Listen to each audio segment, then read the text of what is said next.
Kami percaya Engkau Tuhan yang tidak pernah meninggalkan kami. Bahkan saat kami merasa sendirian pun Tuhan, Engkau tetap ada. Engkau Allah Immanuel. Terima kasih. Bahkan saat ini pun dimanapun kami berada, Engkau ada bersama dengan setiap kami. Terima kasih Tuhan. Terima kasih. Siang hari ini kami rindu. Biar kebenaran firman-Mu itu yang mengubahkan setiap kami. Karena itu kami perlu hikmat-Mu. Kami butuh hikmat-Mu untuk mengerti. Kami perlu Engkau Tuhan dalam hidup kami. Terima kasih. Kami serahkan waktu-waktu ini ke dalam tangan-Mu. Dimanapun kami percaya Engkau ada. Dan Engkau memberikan setiap apa yang kami perlukan. Demi nama Yesus, amin. Saya persilakan saudara duduk. Shalom. Haleluya. Baik. Saya berdoa, saya berharap kita dipenuhi dengan damai sejahtera Tuhan. Dimanapun kita berada, apapun kondisi kita hari ini. Amin. Baik. Bapak Ibu Saudara, siang hari ini kita akan sama-sama belajar kebenaran firman Tuhan. Dari sebuah perikop yang sangat menarik untuk saya. Dan kemudian saya coba merenungkan lebih dalam dan ternyata ada kebenaran firman Tuhan yang cukup mengubahkan kehidupan saya. Dan saya berdoa siang hari ini kita bisa sama-sama belajar. Kita akan bahas firman Tuhan siang hari ini dari Lukas 8, mulai ayat yang ke-26 sampai ayat yang ke-37. Nah, demikian firman Tuhan. Lalu mendaratlah Yesus dan murid-muridnya di tanah orang Gerasa yang terletak di seberang Galilea. Setelah Yesus naik ke darat, datanglah seorang laki-laki dari kota itu menemui dia. Orang itu dirasuki oleh setan-setan dan sudah lama ia tidak berpakaian dan tidak tinggal dalam rumah, tetapi dalam pekuburan. Ketika ia melihat Yesus, ia berteriak, lalu tersungkur di hadapannya dan berkata dengan suara keras, "Apa urusanmu dengan aku, hai Yesus anak Allah yang maha tinggi? Aku memohon kepadamu, supaya engkau jangan menyiksa aku."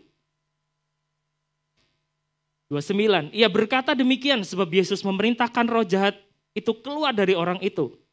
Karena sering roh itu menyeret-nyeret dia, maka untuk menjaganya ia dirantai dan dibelenggu. Tetapi ia memutuskan segala pengikat itu dan ia dihalau oleh setan itu ke tempat-tempat yang sunyi. Dan Yesus berkata kepadanya, "Siapakah namamu?" Jawabnya, "Legion." Karena ia kerasukan banyak setan. Lalu setan-setan itu memohon kepada Yesus supaya ia jangan memerintahkan mereka masuk ke dalam jurang maut. Ayat yang ke-32. Adalah di sana sejumlah besar babi sedang mencari makan di lereng gunung. B2, saudara ya. Lalu setan-setan itu meminta kepada Yesus supaya ia memperkenankan mereka memasuki babi-babi itu. Yesus mengabulkan permintaan mereka. Lalu keluarlah setan-setan itu dari orang itu dan memasuki babi-babi itu. Kawanan babi itu terjun dari tepi jurang ke dalam danau lalu mati lemas. Setelah penjaga-penjaga babi itu melihat apa yang telah terjadi, mereka lari. Lalu menceritakan hal itu di kota dan di kampung-kampung sekitarnya. 35. Dan keluarlah orang-orang untuk melihat apa yang telah terjadi. Mereka datang kepada Yesus dan mereka menjumpai orang yang telah ditinggalkan setan-setan itu duduk di kaki Yesus. Ia telah berpakaian dan sudah waras. Maka takutlah mereka. Orang-orang yang telah melihat sendiri hal itu memberitahukan kepada mereka bagaimana orang yang dirasuk setan itu telah diselamatkan. 37. Lalu seluruh penduduk daerah Gerasa meminta kepada Yesus supaya ia meninggalkan mereka. Sebab mereka sangat ketakutan. Maka naiklah ia ke dalam perahu, lalu berlayar kembali. Nah, saudara, mungkin ayat ini kita sudah sering baca, mungkin ayat ini kita sudah tahu, tetapi ada hal yang menarik di sini. Orang-orang Gerasa, mereka melihat mereka mengalami sebuah hal yang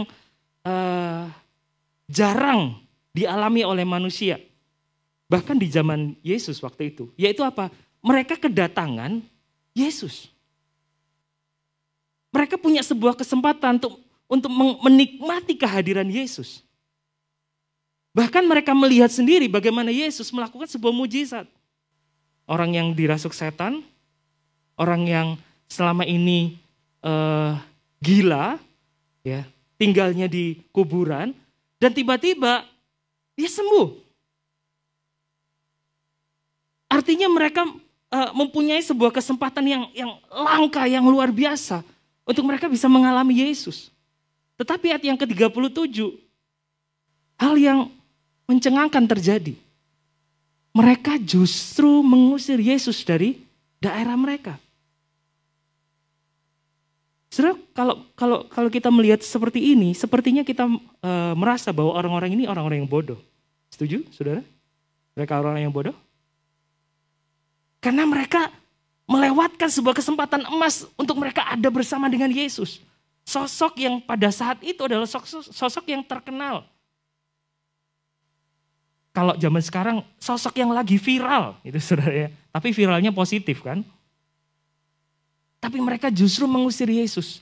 Mereka tidak mau Yesus ada bersama dengan mereka. Mereka tidak mau Yesus ada di wilayah tempat tinggal mereka. Kenapa ini terjadi, saudara? Jawabannya adalah di ayat yang ke-37. Saya pakai versi terjemahan The Message dari bahasa Inggris. Dikatakan begini, later a great many people from the Gerasene countryside got together and asked Jesus to leave. Too much change too fast. And they were scared. Mereka mengusir Yesus karena Yesus melakukan sebuah perubahan yang sangat besar dan itu perubahan yang sangat cepat. Too much change too fast. Saya mau tanya saudara yang ada di gedung ini saat ini. Siapa yang suka dengan sebuah perubahan? Cuma sedikit saudara ya. Kebanyakan dari kita nggak suka perubahan saudara. Menurut saudara kenapa? Secara alami manusia itu sebenarnya nggak suka perubahan. Kenapa saudara? Karena kita sudah terlalu menikmati. Kita sudah terbiasa dengan kondisi kita sekarang. Kenapa saudara? Karena pada dasarnya manusia itu selalu mencari cara untuk supaya menghemat tenaga. Itu kenapa muncul yang namanya kebiasaan saudara. Supaya kebiasaan itu adalah sesuatu yang kita lakukan tanpa berpikir. Contoh, saudara bangun pagi.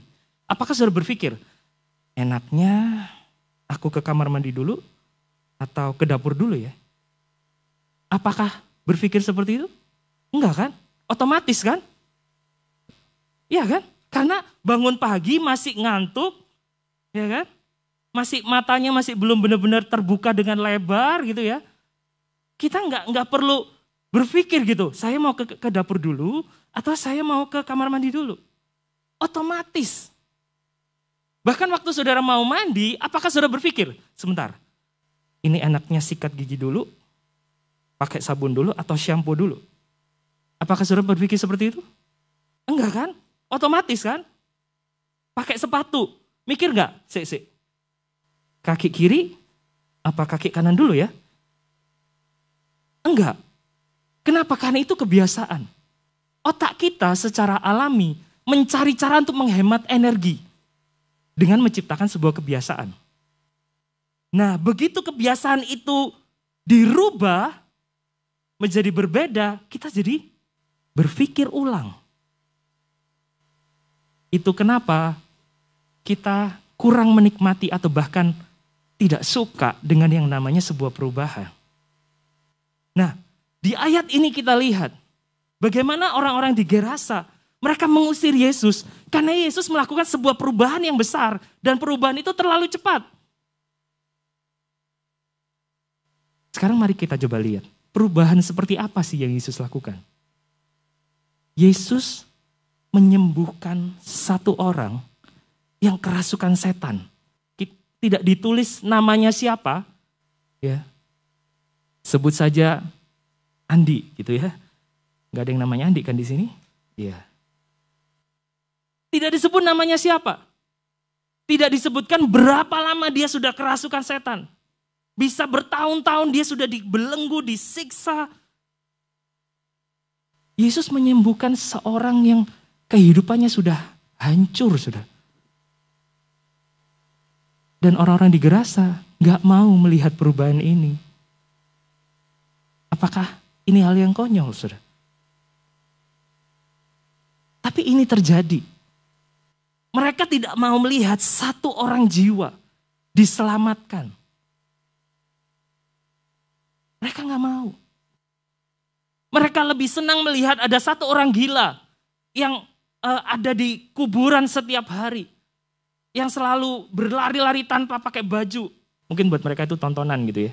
Kalau di zaman sekarang udah masuk Instagram, udah masuk TikTok gitu ya. Udah viral.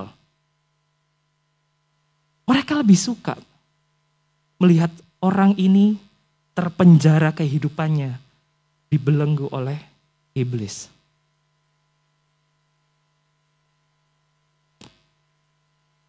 Mereka tidak suka perubahan. Saudaraku,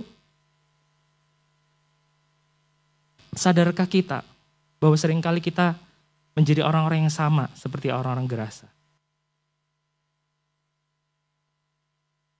Kita takut dengan sebuah perubahan. Kita menghindari sebuah perubahan.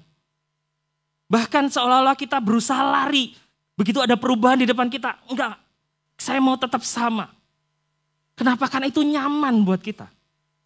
Itu enak buat daging kita. Enggak perlu berpikir ulang, enggak perlu menghitung ulang. Tapi bukankah 2 tahun terakhir hidup kita dijungkir balikkan sebegitu rupa? Benar, saudara? Penyakit yang lagi ngetren. Mulai masuk ke Indonesia awal 2020. Ini udah 2 tahun. Dan selama 2 tahun ini, kita mengalami sebuah perubahan yang sangat drastis dalam hidup kita. Bagaimana cara kita bekerja, bagaimana cara kita sekolah, kuliah, bagaimana cara kita membangun kehidupan di rumah tangga, semuanya berubah. Setuju?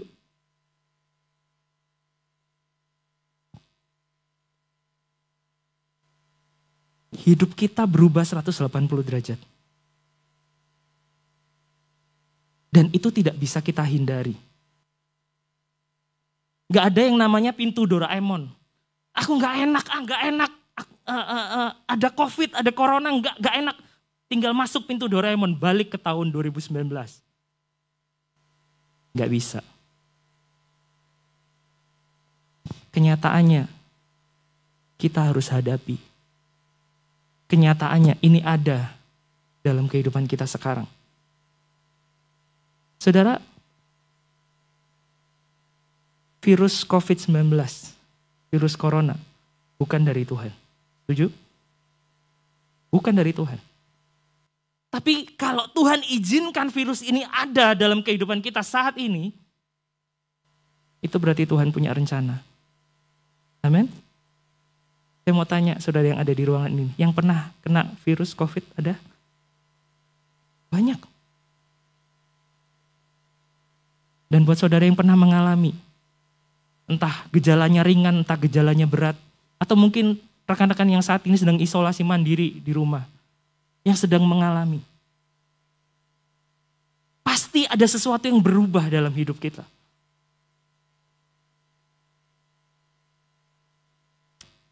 Saudaraku, virus corona bukan dari Tuhan. Tapi kalau Tuhan izinkan, berarti Tuhan punya rencana dalam hidup kita. Amin. Tuhan punya rencana. Kenapa Tuhan izinkan virus ini muncul?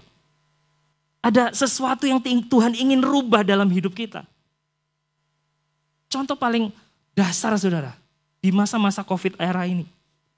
Kita mengevaluasi ulang kan, ternyata kesehatan itu penting. Kita jadi rajin cuci tangan, padahal dulu biasanya seminggu sekali cuci tangan. Ya saudara, yang namanya hand sanitizer laku keras. Padahal dulu boro-boro kita punya, beli aja mungkin gak pernah.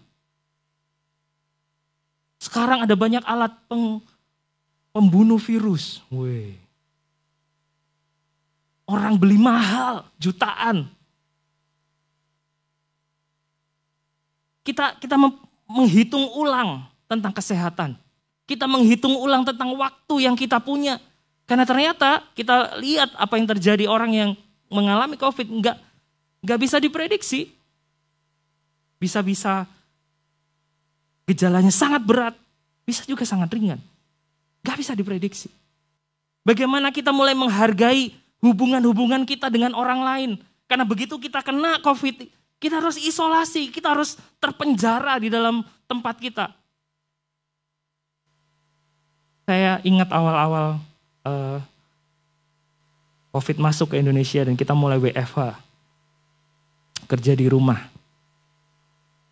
Ya udah, dibatasi dengan rumah kita doang, gak bisa kemana-mana.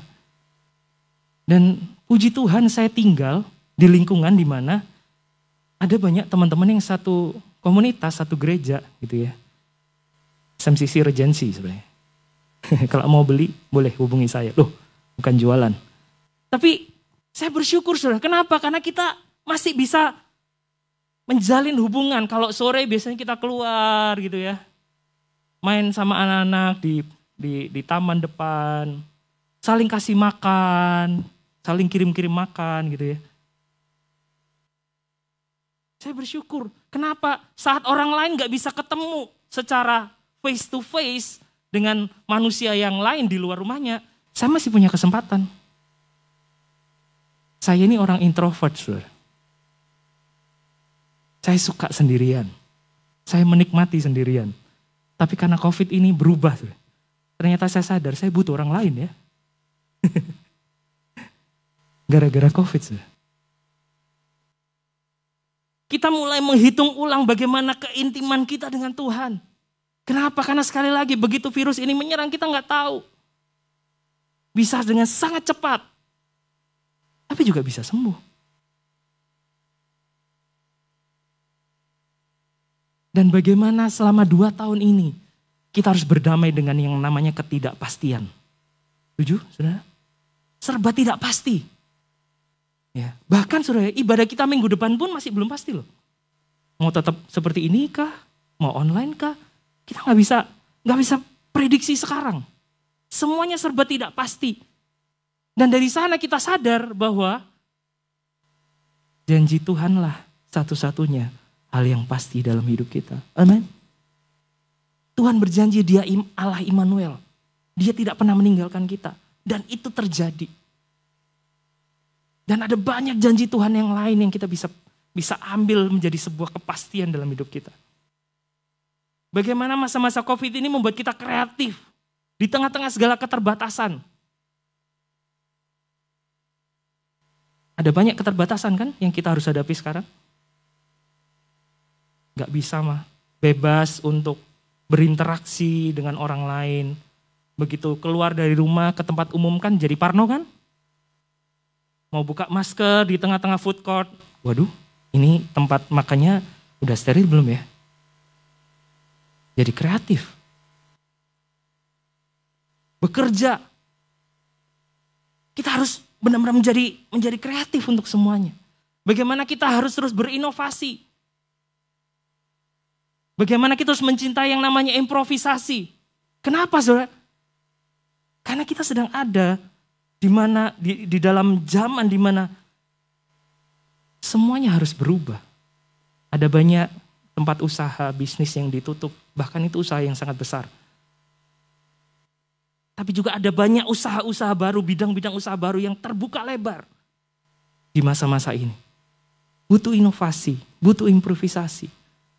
Saudaraku, ini adalah perubahan yang mau gak mau kita harus hadapi dan kita harus lewati. Setuju saudara?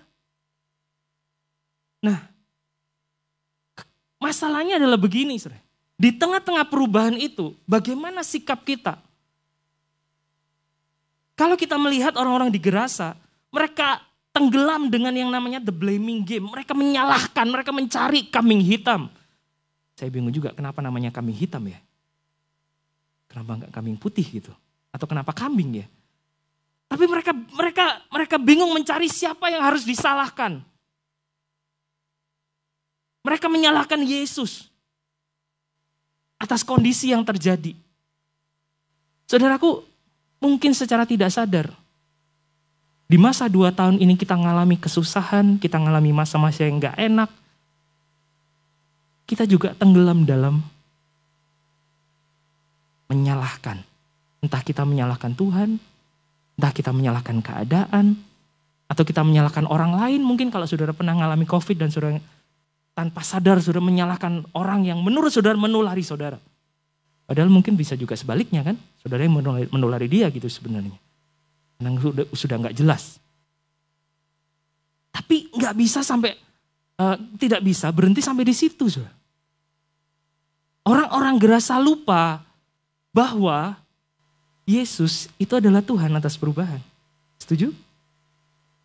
Di dalam setiap perubahan dalam hidup kita, entah itu kecil atau besar, Yesus tetap Tuhan. Dia tetap adalah pribadi yang berkuasa atas hidup kita. Setuju, saudara? Dia tetaplah Tuhan yang memegang kendali kehidupan kita.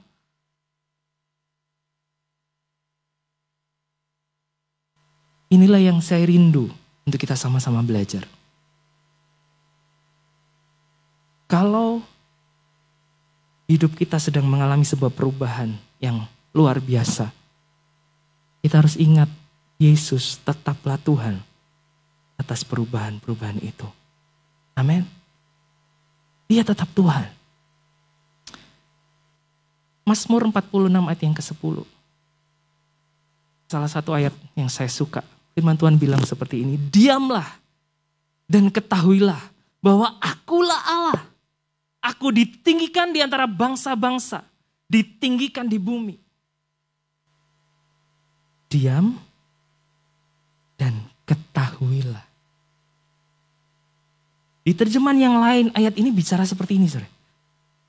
Arahkan perhatianmu kepada Tuhan. Diam berarti kita sedang meriset perhatian kita. Dan kemudian kita arahkan perhatian kita kepada Tuhan. Saudara, waktu awal-awal COVID muncul, kita melihat ada banyak berita-berita kan yang berseliweran ya kan di grup-grup WA, di sosial media, katanya virus ini akan begitu, virus itu akan begini dan sebagainya, banyak sekali. Dan seringkali kita jadi parno begitu membaca berita-berita kan. Apalagi kalau sudah habis baca berita udah mulai pilek. Waduh, kok pilek ya? Udah mulai demam. Seringkali kita lupa saudara bahwa kita perlu untuk diam. Di versi The Message-nya dibilang step out of the traffic. Keluarlah dari semua keruwetan di hidup kita. Dari semua kemacetan di dalam kehidupan kita. Keluar dulu. Lalu apa yang harus kita lakukan? The Message bilang begini. Take a long, loving look at me, your high God. Ambillah lakukanlah sebuah hal, yaitu apa saudara? Pandanglah Tuhan dengan pandangan penuh keintiman. Pada saat kita mengalami atau di tengah-tengah perubahan dalam kehidupan kita, mari kita ambil sebuah langkah. Yaitu apa saudara? Lihat Tuhan. Jangan lihat kondisi yang sedang berubah di sekitar kita. Jangan bingung dengan hal-hal yang sedang berubah dalam hidup kita. Kondisi-kondisi yang dalam hidup kita sekarang. Lihat ke Tuhan. Kenapa? Karena Dia adalah Tuhan atas perubahan. Step out of the traffic. Keluar dari semua keruwetan. Yang seringkali terjadi, keruwetan itu ada di dalam kepala kita. Lihat Tuhan. Ada sebuah lagu yang saya suka banget. Lagunya cuman punya lirik segini doang. Turn your eyes upon Jesus. Look full in his wonderful face, and the things of earth will grow strangely dim in the light of his mercy and grace. Saya suka banget. Kenapa? Karena lagu ini berbicara bagaimana kita harus alihkan pandangan kita kepada Yesus. Dan waktu kita melihat Yesus dengan segala kebesarannya, keagungannya, apa yang terjadi? Hal-hal yang ada di dunia dikatakan semakin meredup. Semua masalah yang besar yang itu menakutkan kita, semua perubahan-perubahan besar yang itu membuat kita gentar, tiba-tiba jadi meredup. Kenapa? Karena kasihnya, kebaikannya itu jauh lebih besar dari setiap masalah, dari setiap perubahan yang ada dalam hidup kita. Setuju? Jadi saudaraku, waktu ada perubahan yang terjadi dalam hidup kita, jangan takut. Jangan lari. Tapi mari kita kembali kepada Tuhan. Lihat Yesus. Karena dialah Tuhan atas perubahan.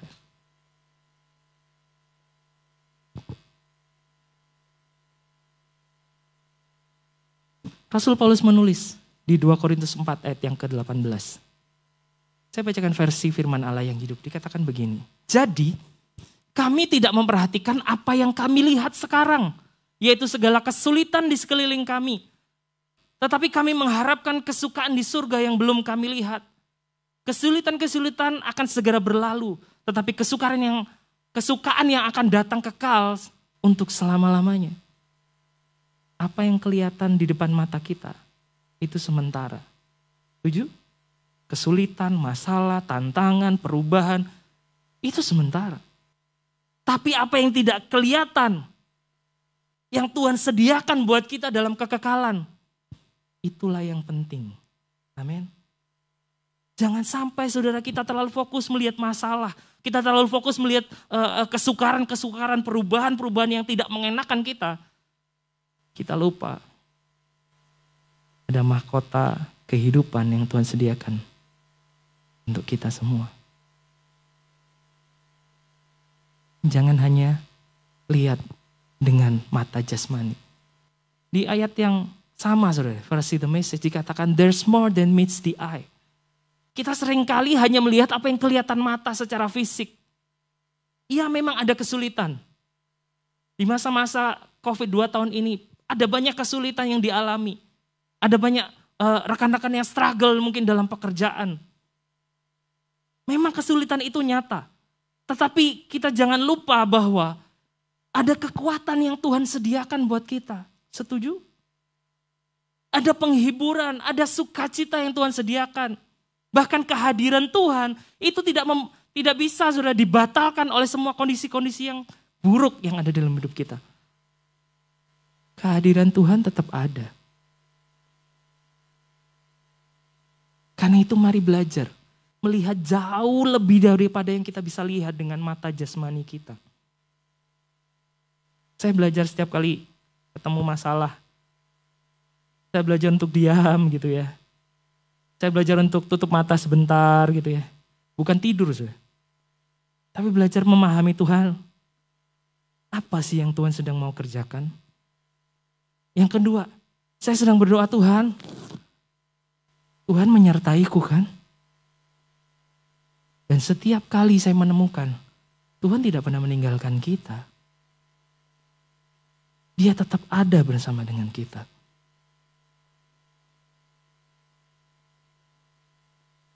Ayat terakhir, Mazmur 91, ayat 14 dan sampai ayat yang ke-16.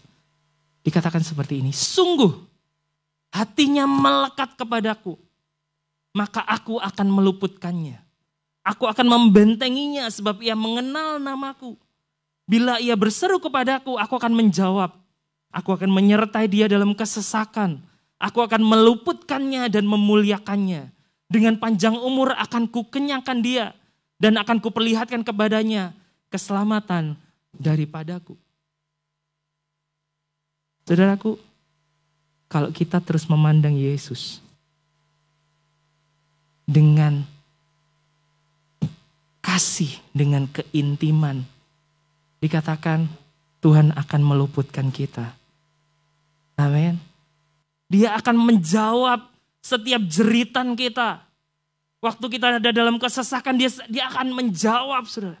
Dan dikatakan dia akan menyertai kita. Saudaraku, mari belajar. Mari belajar, saudara. Di ayat ini, ayat terjemahan yang lain dikatakan devoted. Orang-orang yang punya kesetiaan kepada Tuhan. Bahkan di masa-masa sukar. Bahkan di masa-masa yang tidak enak. Bahkan di masa-masa di mana Tuhan mengizinkan perubahan-perubahan yang tidak mengenakan, menyerang kenyamanan itu terjadi. Orang-orang yang punya devotion, orang-orang yang punya kesetiaan. Orang-orang seperti inilah yang akan terus melewati segala kesusahan yang ada. Kalau misalnya kita melihat perubahan seperti sebuah gelombang laut yang datang kepada kehadapan kita, kita punya dua pilihan. Kita tenggelam di dalamnya, terseret arus gelombang laut itu, atau kita bisa naik di atas gelombang. Surfing bahasa kerennya. Pilihan ada di tangan kita.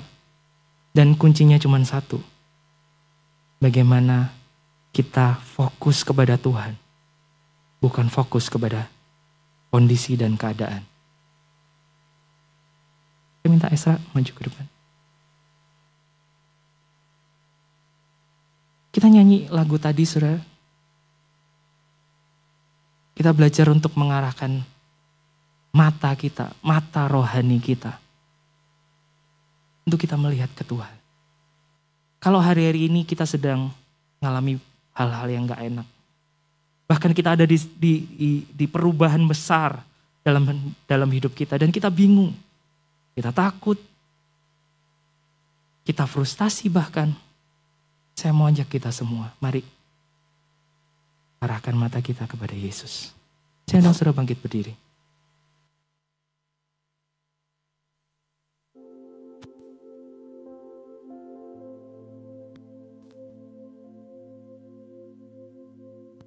Tutup mata saudara.